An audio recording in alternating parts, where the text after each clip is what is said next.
em outro com melhor nível de adiantamento. Foi por esse motivo, muito provavelmente, que Jesus disse um dia: na casa de meu Pai, há muitas moradas. Sendo assim, podemos reencarnar na Terra muitas vezes, passando por aqui uma grande quantidade de tempo, caso não consigamos arregimentar forças para avançarmos mais. Os espíritos, a rigor, não pertencem a um mundo específico. Um espírito vindo de outro planeta pode encarnar na Terra, assim como um de nós poderá encarnar em outro mundo, naturalmente compatível com a nossa evolução. Tudo isso, entretanto, se dá dentro de uma ordem rígida e segundo leis estabelecidas por Deus. Viver na Terra, contudo, não é uma necessidade essencial dos espíritos. O que eles têm é que passar pelas condições morais e intelectuais da Terra, e existem outros planetas que se encontram mais ou menos nas mesmas condições que o nosso. Desse modo, não há vantagem ou privilégios em se encarnar na Terra. Em geral, pode-se dizer que se progride na Terra como se pode progredir em outro planeta qualquer. A pergunta 176 de O Livro dos Espíritos aborda um tema interessante. Ali se lê: depois de haverem encarnado em outros planetas, podem os espíritos encarnar neste, sem que jamais aí tenham estado? Sim, do mesmo modo que vós e outros. Todos os mundos são solidários. O que não se faz em um, faz-se em outro. Essa pergunta se encontra exemplificada em um livro de Emmanuel, psicografado por Francisco Cândido Xavier, intitulado A Caminho da Luz. Naquela obra, o capítulo 3 trata das raças adâmicas e dos capelinos, espíritos que, no começo da evolução do nosso planeta, teriam encarnado aqui para se ajudarem nas conquistas morais e também auxiliarem no desenvolvimento do nosso progresso. Sobre esses espíritos escreveu Emmanuel: aqueles seres angustiados e aflitos, que deixavam atrás de si todo um mundo de afetos, não obstante os seus corações empedernidos na prática do mal, seriam degradados na face obscura do planeta terrestre, andariam desprezados na noite dos milênios da saudade e da amargura, reencarnariam no seio das raças primitivas e ignorantes, a lembrarem o paraíso perdido nos firmamentos distantes. Por muitos séculos, não veriam a suave luz da capela, mas trabalhariam na terra acariciados por Jesus e confortados na sua imensa misericórdia. A Caminho da Luz, ed. Feb. 9ª edição, página 35. Assim, a doutrina espírita perfilha amplamente a vida fora da Terra e a pluralidade dos mundos habitados, locais necessários aos espíritos para que possam evoluir adequadamente. Na mesma questão, Kardec pergunta se é possível reconhecer um espírito que encarne na Terra pela primeira vez. A resposta obtida pelo codificador, embora curta, é muito interessante. Nenhuma utilidade teríeis nisso. Devemos, portanto, meditar nas perguntas que fazemos aos espíritos ou mesmo aos médiuns e oradores em quem confiamos. Deveríamos, antes de lhes fazer uma pergunta, indagar a nós próprios: que utilidade teria para mim saber isso, além da vã curiosidade? As pessoas que levam a sério a doutrina espírita, os espíritas de qualidade, não perdem tempo perguntando, principalmente aos espíritos, coisas de pouco valor ou de seu interesse pessoal, porque sabem que essa não é a finalidade do espiritismo. Segundo Kardec, conhecemos um espírita por sua transformação moral e pelos esforços que faz para domar as suas inclinações más. Evangelho segundo o Espiritismo, capítulo 17, item 4. Uma outra questão que já vimos de passagem, quando tratamos da teoria do caroço de manga, mas que vamos voltar a ela, é a das crianças prodígios.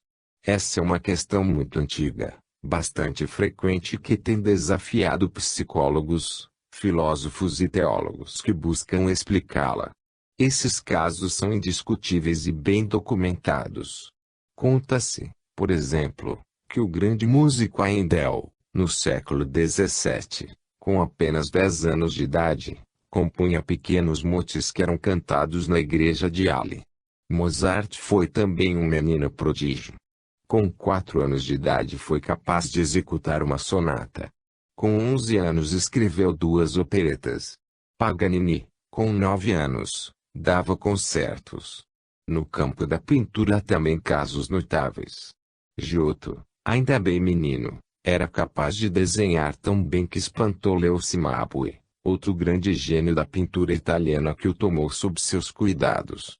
Certo dia, o grande mestre Ghirlandaio encontrou um menino com 8 anos que fazia pintura com uma técnica tão depurada que ele disse: "Eu nada teria para ensinar a este menino." O nome do menino era Miguel Ângelo Buonarroti. O primeiro quadro do pintor Marcel Lavalade foi feito quando ele estava com 12 anos. Um dos casos mais fantásticos de genialidade é o de Blaise Pascal, uma das maiores inteligências do século XVII. Sua área de interesse abrangia a geometria física e a filosofia. Além disso, possuía um talento incrível para a literatura que poderia colocá-lo entre os grandes escritores de sua época. Pascal, ainda menino, demonstra um gosto especial pela matemática e, notadamente, pela geometria. Com apenas 13 anos descobre as 32 proposições da geometria euclidiana e publica um tratado sobre as seções cônicas, o que, de fato, é uma tarefa gigantesca para um menino.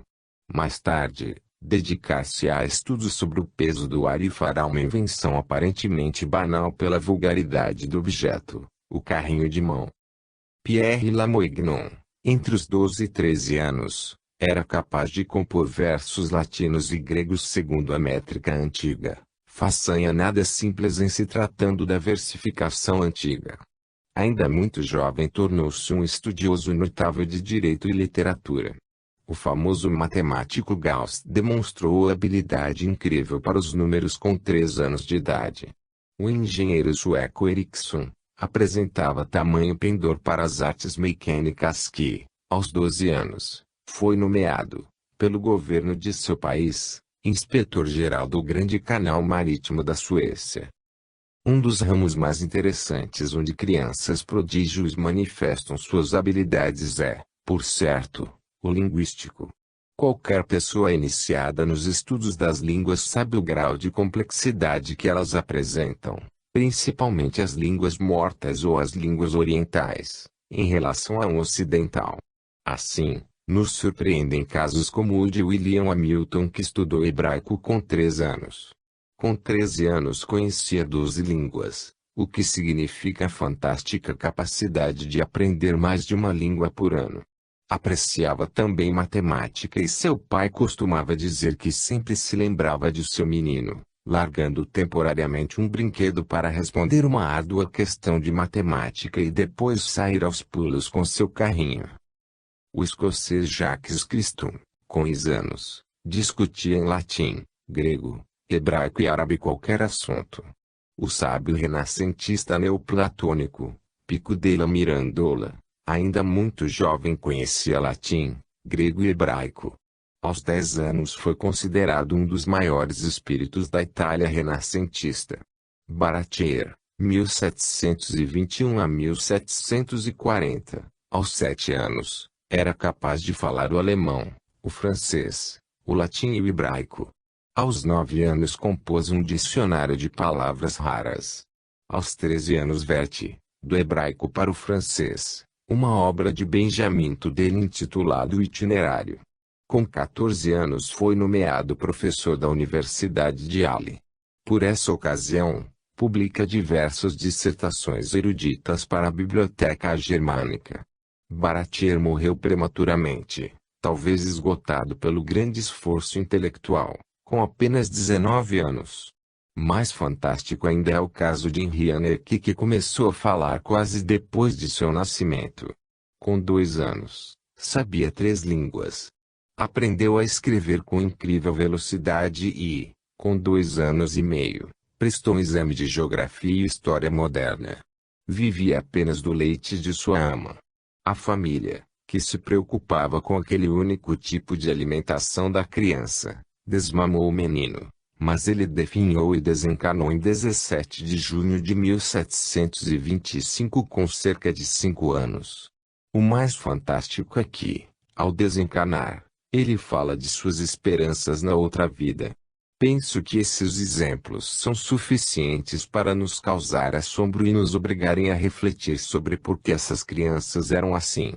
Do ponto de vista metafísico, a explicação é inteiramente impossível. Deus não poderia dar filhos comuns a uns e crianças geniais a outros. Não seria explicação justa. A da ciência também é ineficaz. Nem a variedade nem o meio, por si mesmo, bastam para criar o gênio. Sabe-se que a hereditariedade explica os caracteres somáticos como a altura, cor da pele, dos olhos, forma do nariz ou da boca, tipo de cabelo, etc. Mas a inteligência e a sensibilidade não podem ser herdados geneticamente uma vez que são patrimônio do espírito. Em muitas vidas, nascendo e renascendo, o espírito vai acumulando as informações intelectuais e brilhando a sua sensibilidade. O que é do espírito e o que é do corpo é do corpo. Não se pode confundir uma coisa com outra. Gostaríamos de terminar este capítulo com uma pergunta. Haverá alguma invariante ou padrão que o espírito mantém ao longo de suas muitas encarnações? Não darei uma resposta porque não a tenho, mas limito-me a contar um caso que se encontra no livro Tio of Kartna, publicado pela editora Pensamento sob o título Iniciação através do Karina, leituras de vidas passadas obtidas através da clarividência, obra escrita por Charles Bru, especialista, médium clarividente, em leituras desse tipo. A personagem é uma jovem oriental chamada Hiroko que, na época em que foi feita a leitura, estava com um pouco mais de 20 anos. O autor a descreve como uma pessoa prática, objetiva e dotada de uma forte aura de confiança. Havia, então, acabado de se formar em uma escola de acupuntura e trabalhava para um comerciante importador de ervas orientais, enquanto se preparava para entrar no mercado de trabalho como acupunturista. Na primeira vida que foi revelada para Hiroko, ela era uma mulher casada, com um filho, morando no sul da China.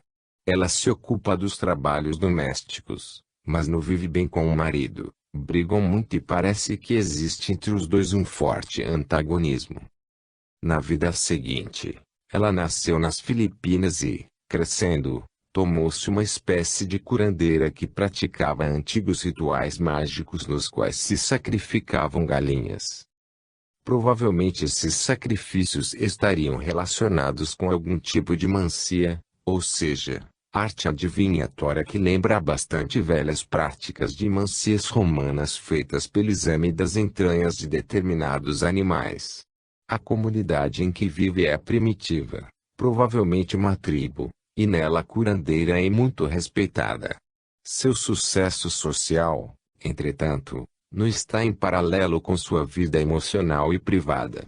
Ela é uma pessoa muito autoritária e, quando falha no controle de seus familiares, fica irada e se afasta deles.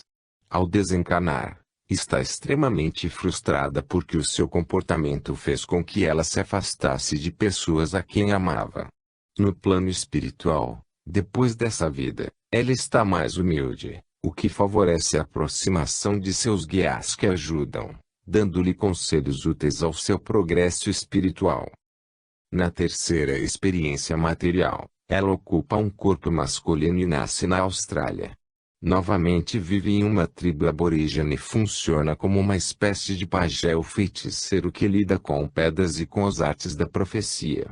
Ao que parece, as pedras têm a finalidade de entrar, de algum modo, em contato com os espíritos dos ancestrais. Nessa vida, ela é uma pessoa gentil e menos autoritária do que em suas vidas passadas. Tem-se a impressão de que ela aprendeu a controlar a sua agressividade.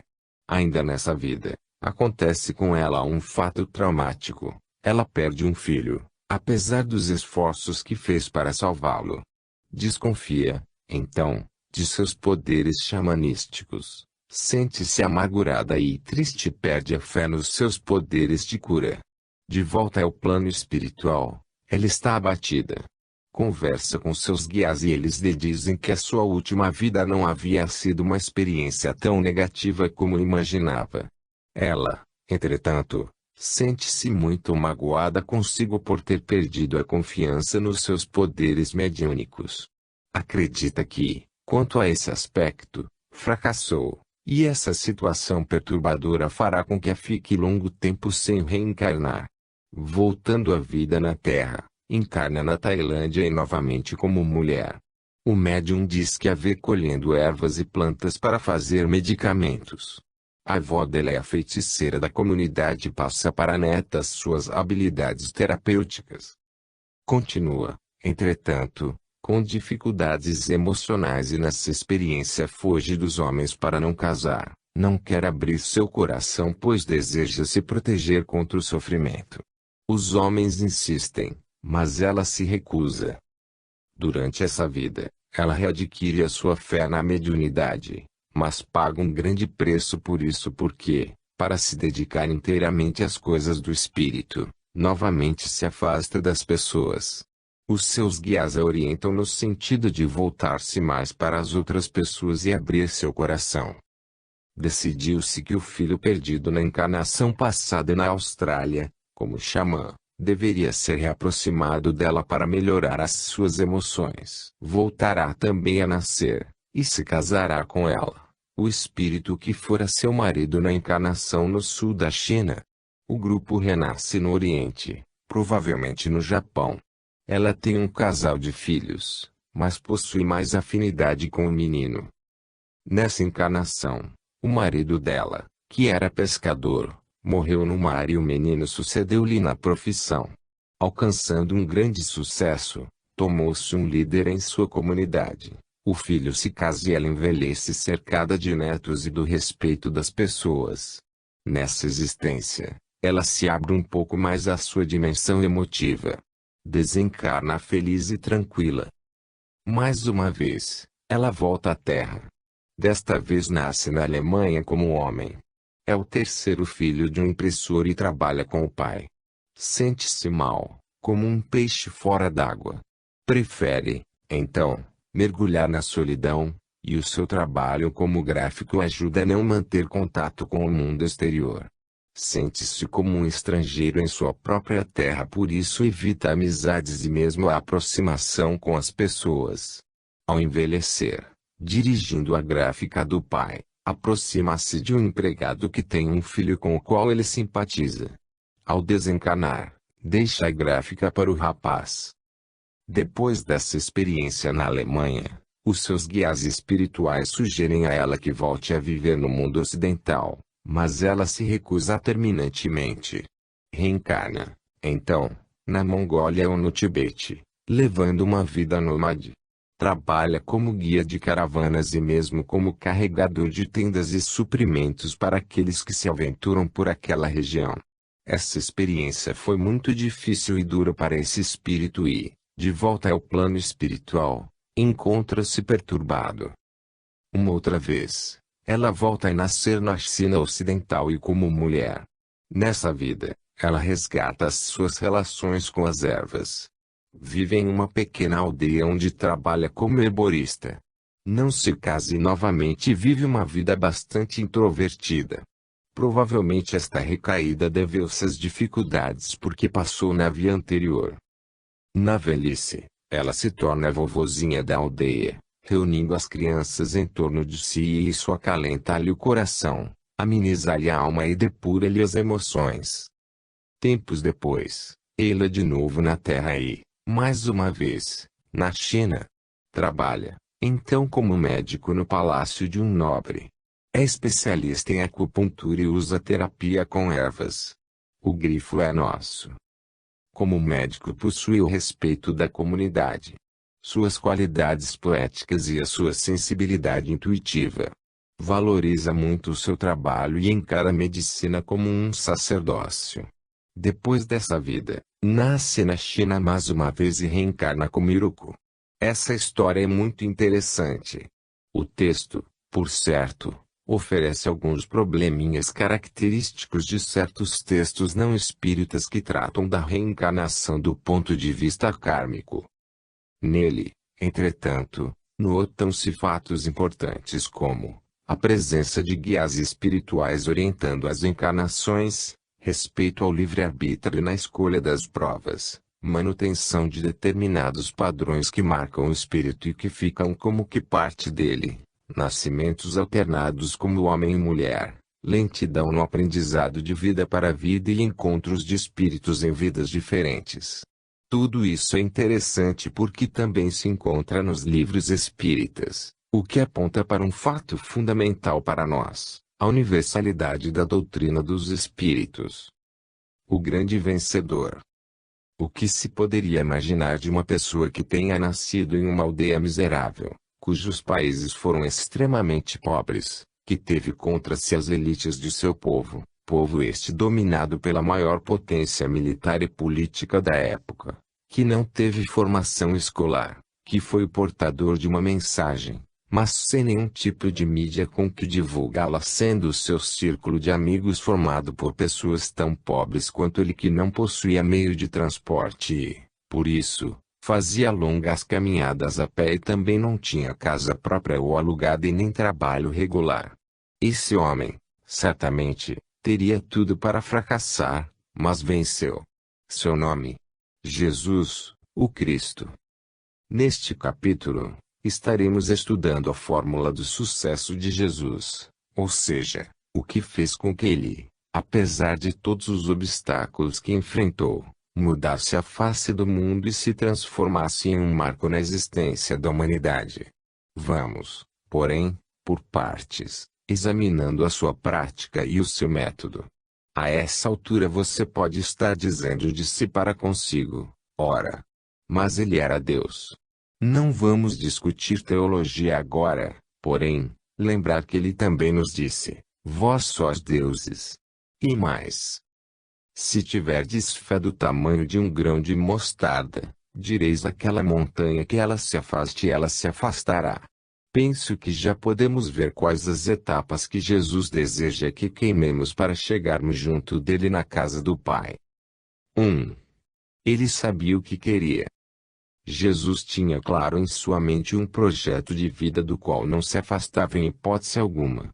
Não era um projeto circunstancial e oportunista, mas algo que acalentava desde a infância. No conhecido episódio em que ele, ainda menino, escapa da atenção de seus pais e desaparece, quando é reencontrado entre os doutores da lei, suas palavras são muito claras: por que me procuráveis? Não sabíeis que me convém tratar das coisas de meu Pai? Lucas 2, 49. Jesus sempre conheceu os objetivos de sua missão e sabe que veio à Terra para realizá-la. De uma outra feita, Pedro, um apóstolo que lhe era muito caro, tentou se colocar contra o seu projeto e a sua reação foi bastante dura, embora se tratasse de um amigo. Essa atitude de Jesus é condição fundamental para o sucesso. Fixar objetivos com clareza, e persegui-los com firmeza, é fundamental para alcançar as metas a que nos determinamos. Jesus sabe o que veio fazer neste mundo e cumprir seus objetivos é, para ele, o mais importante. Precisamos levar muito a sério essa oportunidade que recebemos de aqui voltar para progredir. E claro que não somos detentores de grandes missões que modificarão o mundo, mesmo a sociedade em nosso redor, mas temos um trabalho a fazer aqui, a tarefa de renovação interior. Esse é um objetivo geral que temos de perseguir, mas que contém dentro dele objetivos menores, porém não menos importantes. Em uma palavra, temos que aprender a reconhecer as nossas metas para que não vivamos como folhas de árvores arrancadas e arrastadas pelos ventos das tempestades. Não temos que viver como um navio sem porto navegando sobre as ondas sem rumo. Quem não sabe onde quer chegar, chegará, por certo, a lugar nenhum. 2. Cumprir etapas. Há uma antiga discussão sobre o que aconteceu com Jesus entre os 12 e os 30 anos. Pelo espaço deixado pelos evangelhos canônicos sobre esse assunto, penetram historiadores das mais diversas tendências, principalmente os místicos e os esotéricos que procuram preencher esse vazio, formulando as mais diversas hipóteses nem sempre muito dignas de crédito. Há, por exemplo, os que afirmam que Jesus viveu essa parte obscura de sua vida entre os monges do Tibete. Outros garantem que ele foi para o Egito sentar-se aos pés dos sábios de Karnak, Abu Simbel ou Heliópolis. Há ainda os que preferem a versão, segundo a qual Jesus passou toda a sua infância e mocidade com as comunidades essênicas do Mar Morto. Do nosso ponto de vista, todas essas coisas são meras especulações e Jesus, em verdade, permaneceu em Nazaré na companhia de seu pai e de sua mãe à espera de que a sua hora chegasse.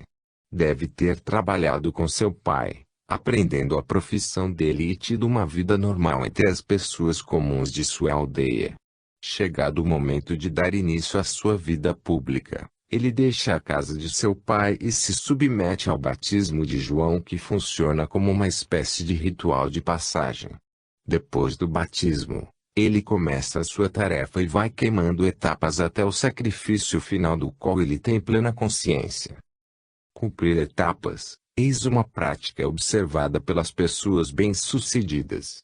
Não há por que se apressar nem colocar o carro na frente dos bois.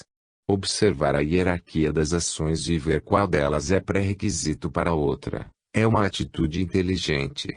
Estabelecer prioridades é distinguir o que é essencial do que é acidental, é uma prática dos vencedores. Sei de muitas pessoas que, ao se descobrirem médiums, ficam entusiasmadas e, procurando um centro espírita, recebem, infelizmente, a seguinte informação: você tem que trabalhar. Em seguida são convidadas para tomar parte das sessões práticas. Essas pessoas chegam a práticas sem teoria, deixando de lado uma etapa essencial para o exercício da mediunidade de qualidade. Há tempo para tudo embaixo do sol, diz o Eclesiastes, e é verdade. Muitas vezes não obedecer a essa regra cria um grande número de dificuldades para o afoito. 3. Resistir às tentações. Há uma passagem dos evangelhos que, do meu ponto de vista, é uma bela alegoria e que tomou o nome de A Tentação de Jesus. Note-se que ela se dá antes que ele vá para o mundo a fim de cumprir a sua missão. Nos textos clássicos, esse tipo de relato costuma se chamar de prova qualificatória, pois ela qualifica o personagem, herói, a realizar o que deve ser feito. Se o personagem é reprovado, por certo não estará qualificado para sua missão. Jesus está ali como um modelo para todos nós e Satanás, como o espírito do mundo, das coisas materiais que escravizam os espíritos em duras cadeias douradas. Temos que estar muito atentos aos apelos inferiores porque, embora possam vir de fora, espíritos obsessores, eles estão, na maioria dos casos, dentro de nós mesmos. Uma vez, alguém me disse: se queres conhecer um homem, dá-lhe uma soma de poder. Essa frase merece de nossa parte uma profunda reflexão. Não se está falando, nesse caso, apenas, do grande poder, das pessoas que chegaram ao lugar das grandes decisões, mas também da vertigem da pequena altura, ou seja, das pequenas autoridades, do funcionário que tem o poder de deixar você falar com o chefe ou de encontrar o documento de que você precisa, do professor autoritário que usa as avaliações para controle e punição de seus alunos, dos chefetes que humilham os subordinados, do policial de rua que age com arbitrariedade e violência, do comunicador que torce a verdade e atira a lama em inocentes apenas para ter ibope e assim consequentemente. Como se pode ver, nós, espíritos comuns, estamos em tentação o tempo todo, e é necessário trabalharmos com energia e perseverança no sentido de afastarmos essas tentações. Jesus nos mostra como devemos resistir aos impulsos primários que chegam a nós. Acatá-los ou não, depende apenas de cada um de nós. A proposta que nos é dita, geralmente parece vantajosa e prazerosa, entretanto, é necessário examiná-la com mais cuidado e reprimi-la com energia. Jesus mostrou que ele era maior do que as tentações e nós podemos fazer o mesmo, Basta estabelecer com clareza as nossas metas espirituais. Jesus sabia o que queria e não queria aquilo que o demônio lhe ofereceu. E nós? Será que sabemos de fato o que queremos? Ou vivemos como borboletas, pousando de flor em flor, indo e voltando sem nos fixarmos em coisa alguma? Sem dúvida, as nossas quedas no caminho da evolução, geralmente, derivam das nossas fraquezas. Portanto, fortalecermos-nos cada vez mais a meta mais desejável.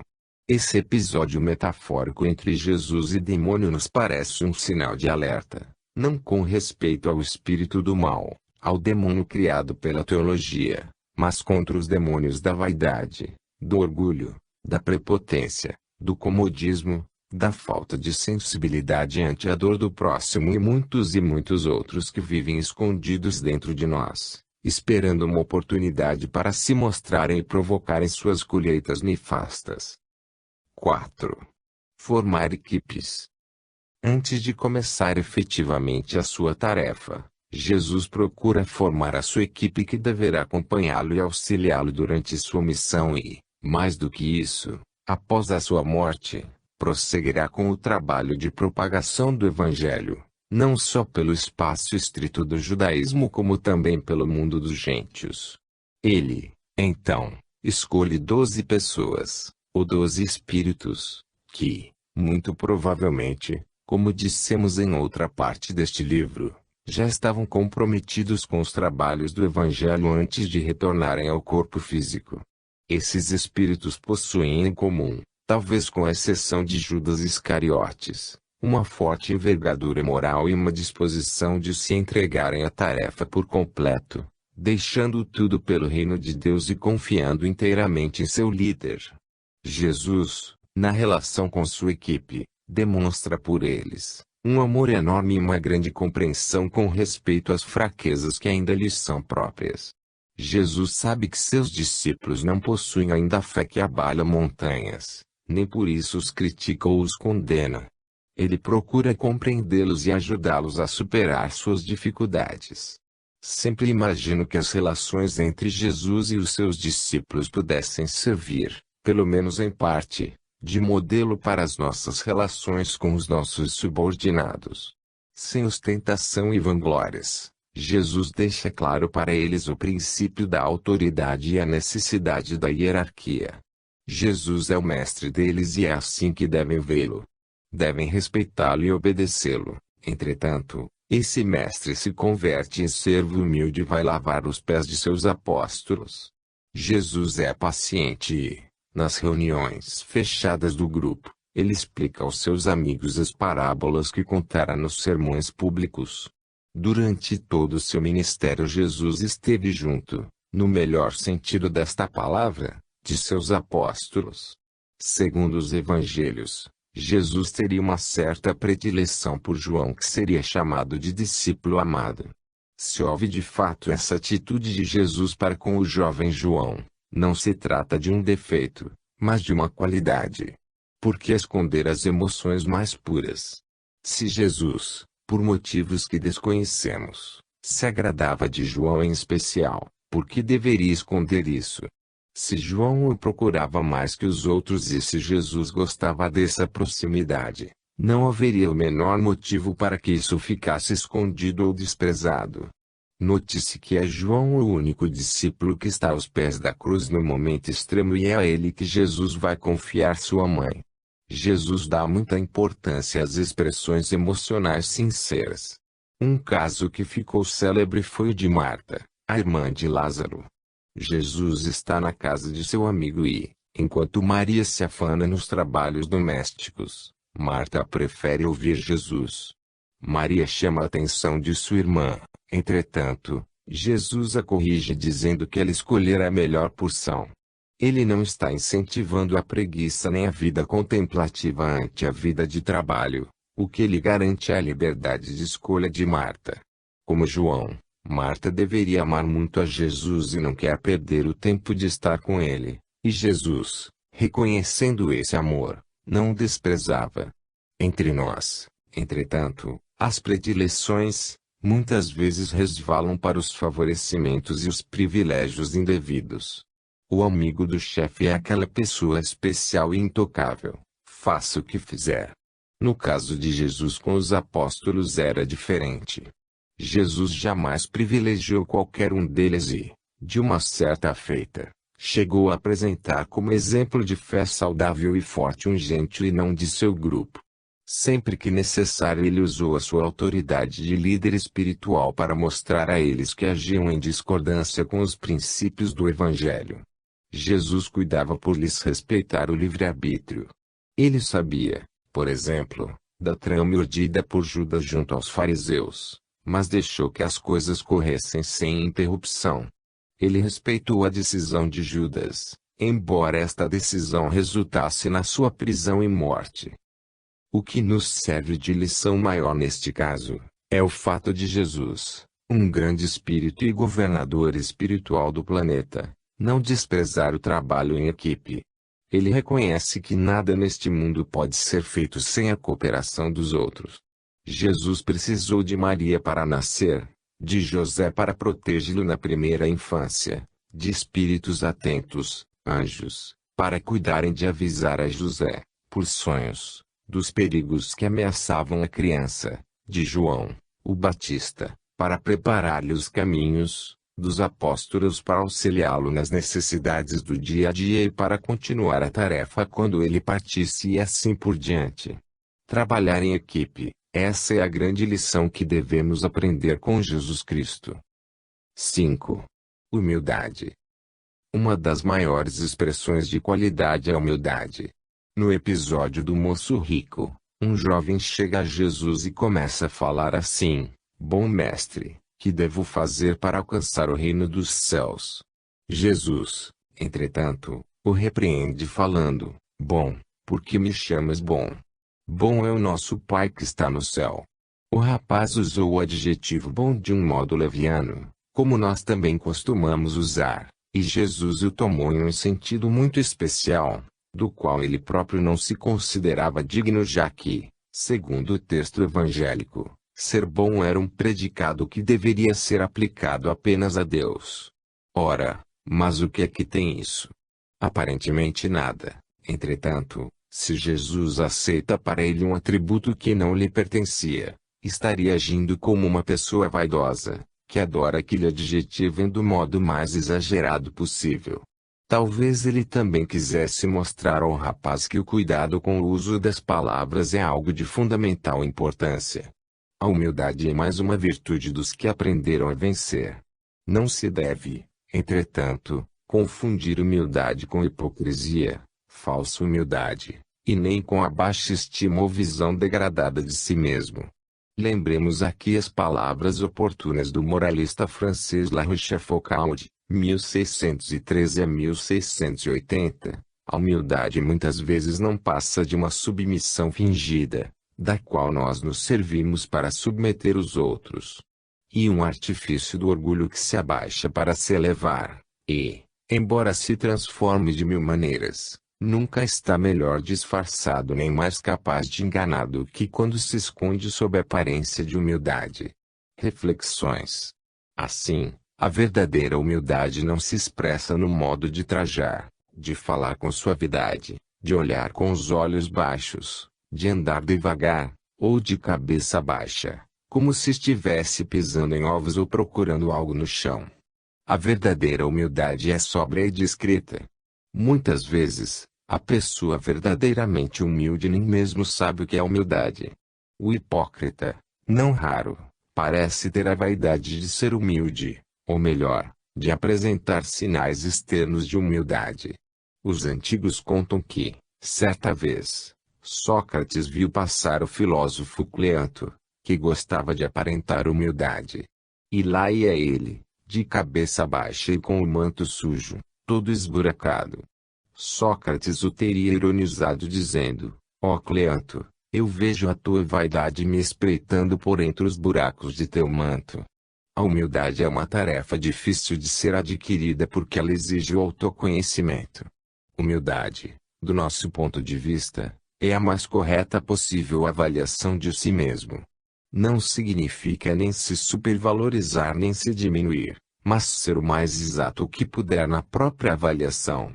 Jesus, que não aceitou ser chamado de bom, declara-se como sendo o caminho, a verdade e a vida. Jesus sabia que era, para nós, exatamente isso, e por que não dizer? Assim, ele não está sendo vaidoso, mas dizendo a verdade. Isso mesmo, dizendo a verdade. Talvez no dizer a verdade sobre si mesmo é que se encontra a verdadeira humildade. O problema está em se saber se conhecemos a verdade sobre nós mesmos, daí a necessidade do autoconhecimento. 6. Capacidade de tomar decisões e de assumir responsabilidades. Jesus, em toda a sua existência terrestre, jamais se negou a assumir responsabilidades e tomar decisões. No momento extremo de sua vida, quando Judas o trai e o entrega aos esbirros do templo, Jesus assume toda a responsabilidade do que fez e falou, e pergunta penalizado: por que viestes para me prender armado de varapaus? Todos os dias me assentava junto de vós, ensinando no templo, e não me prendestes. Jesus está como que admirado. Será que aqueles homens não o viram nem ouviram pregando nas praças, nos mercados, nas ruas, enfim, em lugares públicos? As suas pregações eram pacifistas e amorosas, para que então o aparato militar para prendê-lo. Nesse momento extremo, ele não nega o que fez, nem o que disse. Não acusa pessoa alguma e assume inteiramente as palavras que pronunciou. Uma das formas de se conhecer o perdedor é a sua incapacidade de assumir responsabilidades. Ele jamais admite a responsabilidade daquilo que fez. É a eterna história da irresponsabilidade humana que o povo ironiza na frase: filho feio não tem pai. Se você, leitor, deseja imprimir qualidade à sua vida, aprenda com Jesus a assumir responsabilidades. Esse é o aspecto central da personalidade dos vencedores. Toda pessoa bem-sucedida e toda liderança verdadeira costumam tomar decisões e assumir, sejam quais forem, os resultados dessas decisões. Só os fracassados têm por hábito fugir às responsabilidades, mentir, enganar, dissimular com medo de punições. Lembremos de J. Kennedy que, depois da fracassada invasão da Baía dos Porcos, foi para a televisão e assumiu, sozinho, todo o mau resultado de sua decisão. E a sua popularidade não sofreu o menor abalo. Há muito pouco tempo, ainda nos Estados Unidos, o presidente Bill Clinton, também pela televisão, assumiu a sua parcela de culpa no rumoroso escândalo Mônica Lewinsky e o resultado foi o aumento de sua popularidade. Todos nós cantamos em prós de verso a liberdade e o livre-arbítrio. Achamos que o direito à escolha é o mais belo presente que Deus nos fez. Entretanto, Ele nos deu apenas o direito à escolha, porquanto o ato de escolher é de nossa inteira responsabilidade. Contudo, as pessoas parecem esquecer isto. Certa vez, encontrei uma aluna que estava noiva há algum tempo e lhe perguntei: como é, já casou? Não. Desmanchamos. Desmancharam. O que é que houve? Professor, não ia dar certo. Por quê? Ele é de peixe, eu sou de touro. Peixe e touro não combinam. Era estranho como aquela moça era incapaz de examinar racionalmente o que havia acontecido com ela e o noivo. Ela não era culpada, nem ele, mas sim a diferença de signos zodiacais. Da mesma forma, há pessoas que responsabilizam por seus fracassos o sistema, os pais, os 20 anos de ditadura por que passamos, os falsos amigos, e em nenhum momento olham para dentro de si mesmos buscando respostas mais racionais.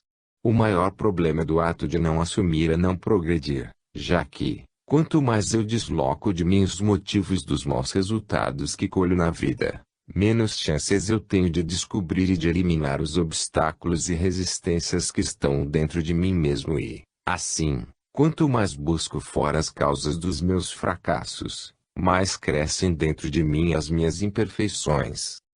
7. Manter a coerência. Esta é uma das grandes virtudes de Jesus e de qualquer pessoa que deseje o sucesso na vida. Definam por coerência uma relação estreita entre o que se fala e o que se faz. Jesus é extremamente coerente. A sua vida foi uma prática permanente das palavras que dizia. Jesus sempre pregou o desapego, não o desprezo, pelos bens terrenos e afirmava que a necessidade maior de cada espírito era buscar o reino de Deus em seu íntimo, que, tendo feito isso, tudo mais viria naturalmente.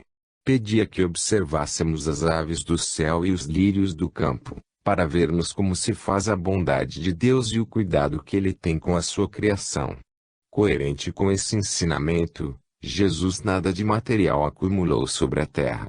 Não possuía casa, animais, guarda-vestidos, dinheiro e nem mesmo o túmulo para onde foi o seu corpo material a ele pertencia.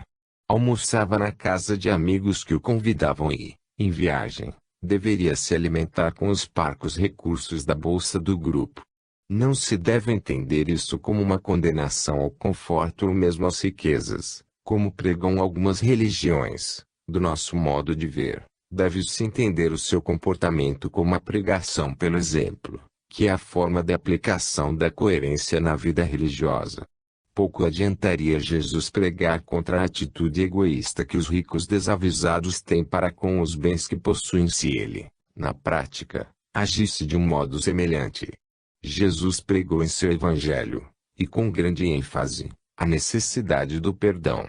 Perdoar 7 não, mas 70 vezes 7 vezes.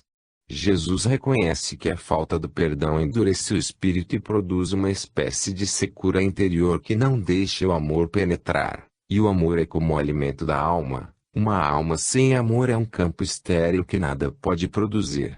Por isso Jesus perdoou sempre, sem se importar com a natureza do delito, apenas recomendava ao perdoado para não reincidir.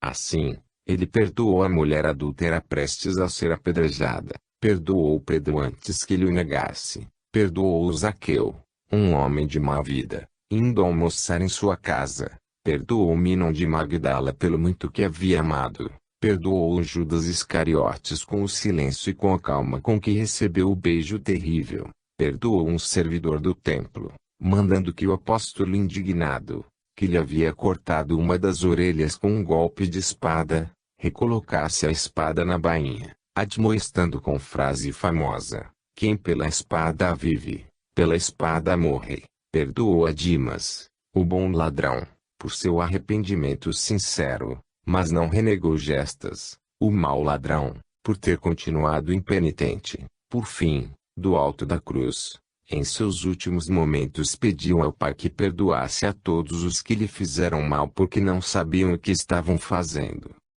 8. Coragem. Jesus era, inegavelmente, uma pessoa extremamente corajosa. É, porém, necessário, aqui e agora, fazer uma distinção entre coragem e valentia. Essas duas palavras, às vezes, se confundem e são tomadas em uma mesma acepção. Eu, porém, gostaria de distinguir uma da outra. Para mim, a valentia é uma palavra mais material e designa um impulso agressivo contra alguma coisa que nos ameaça. A palavra valente, com sua variante mais depreciativa, valentão, diz respeito, portanto, a uma atitude que tanto pode servir para nos defender como para ameaçar outrem. A palavra coragem, em nossa língua, origina-se no francês courage, que deve ter a sua origem em coeur, coração. Assim, a palavra coragem, que se diz em grego areté, honra, virtude, significaria algo que vem de dentro, do nosso interior, uma conquista do espírito. Se a nossa interpretação for correta, haverá valentia em responder uma ofensa com outra ofensa, um golpe com outro golpe, mas não coragem. A coragem está em oferecer a outra face, e resistir ao mal, mas jamais revidá-lo. Muito provavelmente, a doutrina moderna que chegou mais perto da coragem, neste sentido, foi a não-violência, proclamada por Gandhi. Jesus, o tempo todo, foi uma pessoa de coragem. Jamais fugiu aos debates públicos com os fariseus, e, por várias vezes, sempre que julgou de acordo com a nova ordem que veio implantar, violou a lei deles para mostrar que aquele tipo de lei havia sido superado pela nova lei que ele trazia. É preciso ter muita coragem para pregar a doutrina do sim, sim, não, não, onde não há lugar para as pessoas dúbias, medrosas, incapazes do salto qualitativo que o Evangelho exige. Ele teve muita coragem e, sozinho, desarmado, manietado e ferido, manter-se digno e ativo ante a maior autoridade do Império Romano. Vamos recordar aqui este belo diálogo. Tu és o rei dos judeus. Tu dizes isso de ti mesmo ou disseram-te outros de mim? Porventura, sou judeu? A tua nação e o principal dos sacerdotes entregaram-te a mim, que fizeste? Meu reino não é deste mundo. Se o meu reino fosse deste mundo, pelejariam os meus servos para que não me entregassem aos judeus, mas o meu reino não é daqui. Logo tu és rei. Tu dizes que sou rei. Eu para isso nasci e para isso vim ao mundo a fim de dar testemunho da verdade, e todo aquele que é da verdade, ouve a minha voz. Como se pode ver nesse diálogo breve, Jesus não se curva diante de Pôncio Pilatos, enfrenta-o com destemor. Ele tem a verdade, e a verdade é aquilo que dá autoridade moral ao homem. Jesus revela a Pilatos a sua missão. Revela diretamente, sem meias palavras, embora saiba que tais palavras podem ser motivo de sua perda. E dessa passagem que o homem de sucesso participa, desse laço indestrutível com a verdade, com o respeito por si mesmo e pelo próximo. 9. Habilidade com a palavra. A primeira questão que nos impressiona sobremodo quando se trata de Jesus é sua habilidade no trato com a palavra. Isso explica, em parte, como esse homem, apenas com a palavra falada, conseguiu transformar a história deste planeta. Lendo-se, porém, com atenção os evangelhos, chega-se a algumas conclusões com respeito à linguagem de Jesus. Como seria essa linguagem? Se os textos evangélicos refletem, pelo menos em parte, o modo como ele se expressava, podemos dizer que a sua linguagem tem a virtude de trabalhar os dois polos da alma humana, a emoção e a razão. Do ponto de vista emotivo, pode-se dizer que a linguagem de Jesus era fundamentalmente poética, o que equivale a dizer, metafórica, figurada ou denotativa. Suas metáforas são exemplares. Vós sois o sal da terra, e se o sal se tornar insípido, com que se há de salgar? Mateus, v. 13. Aquele que ouve estas palavras e não as cumpre, compará-lo-ei ao homem insensato que edificou sua casa sobre a areia, e desceu a chuva e correram os rios e sopraram os ventos e combateram aquela casa. Ela caiu e grande foi a sua ruína. Mateus 8, 24 a 27. Vós sois a luz do mundo. Uma cidade posta sobre um monte não pode se esconder.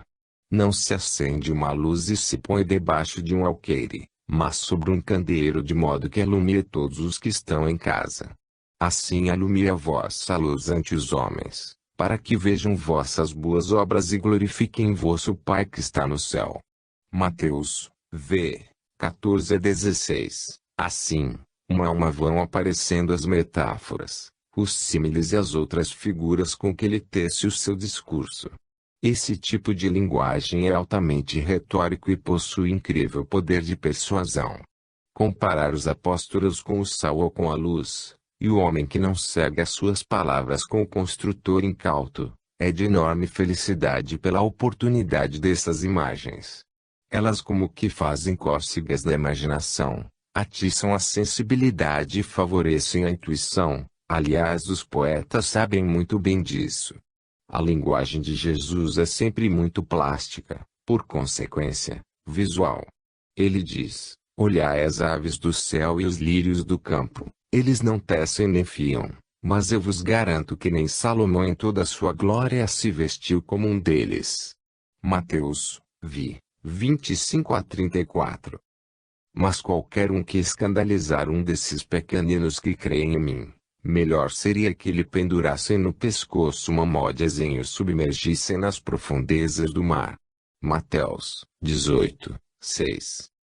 Os exemplos da plasticidade na linguagem de Jesus são em grande número e muitas delas, como as relativas aos pastores e às ovelhas, já foram tomadas muitas vezes por pintores famosos. Jesus usava a linguagem visual e concreta em razão do público a que se dirigia.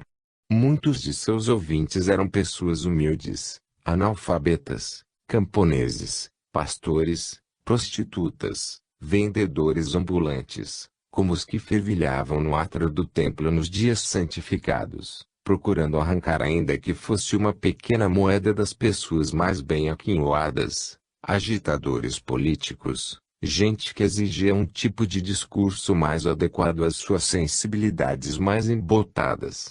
Essas pessoas eram incapazes de entender as sutilezas retóricas dos filósofos ou mesmo as discussões de rabinos e doutores da lei sobre uma passagem dos textos sagrados onde houvesse obscuridade. Para eles ter-se-ia que dar um alimento à base de leite e não de carne, muito pesada para eles, como explicou o apóstolo Paulo em um contexto semelhante. Não era, porém, Jesus apenas um poeta. Alguém que soubesse usar as palavras explorando a sua beleza. Ele era também um excelente polemista, uma pessoa com incrível habilidade para discutir, convencer e persuadir. Certa vez, um fariseu aproximou-se dele com a intenção de fazê-lo cair em uma armadilha. Apresentou-lhe, então, a seguinte questão: Mestre, é lícito ou não pagar o tributo a César? A pergunta é bastante clara e o fariseu espera uma resposta objetiva do tipo é ou não é. Trata-se, porém, de um novo dilema. Se ele diz, não se deve pagar o tributo a César, o fariseu iria correndo para denunciá-lo à primeira autoridade romana que encontrasse, e se ele dissesse, deve-se pagar o tributo a César, o fariseu o teria forçado a, publicamente, admitir que era um colaboracionista do Império Romano e um traidor de seu povo. Jesus, então, faz uma pausa retórica e pergunta ao fariseu: tendes uma moeda convosco? Aquela pergunta era inteiramente inesperada e o fariseu fica um tanto perturbado, mas localizando a moeda pedida entrega ao mestre. Aqui está a moeda. De quem é a efígie cunhada na moeda? Pergunta Jesus. De César. Responde o fariseu. Muito bem. Então, dai a César o que é de César e a Deus o que é de Deus. O fariseu não sabe o que fazer. Ele saberia se Jesus houvesse ficado prisioneiro do dilema, negando ou afirmando algo sobre o que lhe havia sido perguntado, mas, evitando dar uma resposta deste tipo, Jesus deixa o fariseu meio perdido e ele se afasta para tramar, certamente, uma nova armadilha. João Evangelista nos faz um relato muito semelhante ao que acabamos de ver. Nele Jesus havia descido do Monte das Oliveiras e, como havia muita gente desejosa de ouvi-lo, sentou-se e começou a ensinar. Nisso aproximam-se dele alguns fariseus cujo líder conduz uma mulher, arrastada pelos cabelos, pois havia sido acusada de adultério. O fariseu chega perto de Jesus e lhe pergunta: Mestre, esta mulher foi apanhada em adultério, segundo a lei de Moisés, devemos apedrejá-la. E tu, o que nos aconselhas? Novamente o fariseu coloca Jesus em um dilema. Se ele disser, obedeçam à lei e matem a mulher a pedradas, estaria de acordo com a lei mosaica, mas colidindo com o seu evangelho onde o amor e o perdão ocupam o mesmo lugar. Se, por outro lado, ele respondesse, não deveis apedrejar esta mulher, estaria de acordo consigo mesmo, mas seria réu perante ao sinédrio. O fariseu espera a resposta certa de que, com aquela questão, havia colocado Jesus em um beco sem saída. Jesus, entretanto, não responde, mas faz uma frase: aquele que for livre de qualquer pecado, atire a primeira pedra. Novamente o fariseu se vê frustrado pois a questão proposta fora devolvida a ele, porém com uma condição nova: estar ou não estar livre de pecado. Conta o evangelista que as mãos que seguravam as pedras, deixaram que elas caíssem e, pouco a pouco, a multidão se dissolveu. Com aquela frase conclusiva, Jesus levanta naquelas almas um questionamento sobre a participação daqueles homens no erro daquela mulher, e a pergunta implícita é a seguinte: quem está livre de pecados para julgar comodamente?